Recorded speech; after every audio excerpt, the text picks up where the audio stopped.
நடுக்கடல்ல old ஷிப்ல மாட்டிட்டு இருக்கக்கூடிய இந்த குரூப் அங்க இருக்கக்கூடிய கோஸ்ட்னால பாதிக்கப்படுறாங்க. சின்ன பொண்ணோட ஆவி மட்டும் மோஃபிய காப்பாத்த ட்ரை பண்ணுது. டீம்ல இருக்கக்கூடிய ஒருத்தரா இறந்து போக ஆரம்பிக்கிறாங்க. வேற வழி இல்லாததுனால அந்த ஓல்டு ஷிப்பை மீதி இருக்கிறவங்க எல்லாம் சேர்ந்து ரெடி பண்ணிட்டு இருக்காங்க. அப்ப அந்த சின்ன பொண்ணு 40 வருஷம் முன்னாடி அந்த போட்ல எல்லாருக்கும் என்ன ஆச்சு அப்படின்னு சொல்றத விஷுவலா மோஃபிக்கு காட்ட ஆரம்பிக்கிறா. அந்த ஷிப்ல இருக்கக்கூடிய எல்லா கோல்டு எடுக்க ஒரு டீம் கப்பல்ல இருந்த எல்லாரையுமே கொலை பண்ணிருக்காங்க. கப்பல்ல இருந்த லேடி சிங்கர் தான் அந்த குரூப்போட லீடர். கடைசியா அந்த லேடி டீம் மெம்பர்ஸையே கொன்னுட்டு இருக்கா. அப்பதான் அந்த லேடி சிங்கரை கூட்டிட்டு வந்த மான்ஸ்டர் மைண்ட காட்டுறாங்க.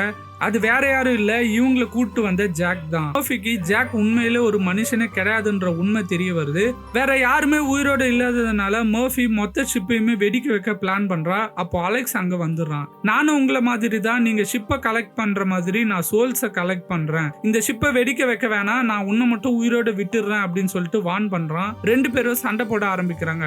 கடைசியா மோஃபி அந்த ஷிப்பையை வெடிக்க வச்சிடறா. அப்போ ஷிப்ல அலெக்ஸோட கட்டுப்பாட்டுல அடைச்சு வச்சிருந்த எல்லா கோஸ்ட்டுமே ஃப்ரீ ஆகி வெளில வருது. கேட்டியோட ஆன்மா மட்டும்தான் பியூரா இருந்ததுனால அலெக்ஸ்னால ஃபுல்லா கண்ட்ரோல் பண்ண முடியல. அதனால தான் அவ மோஃபிக்கு ஹெல்ப் பண்ணா. கடைசி அங்கிருந்து மோஃபி மட்டும் தப்பிச்சிடுறா.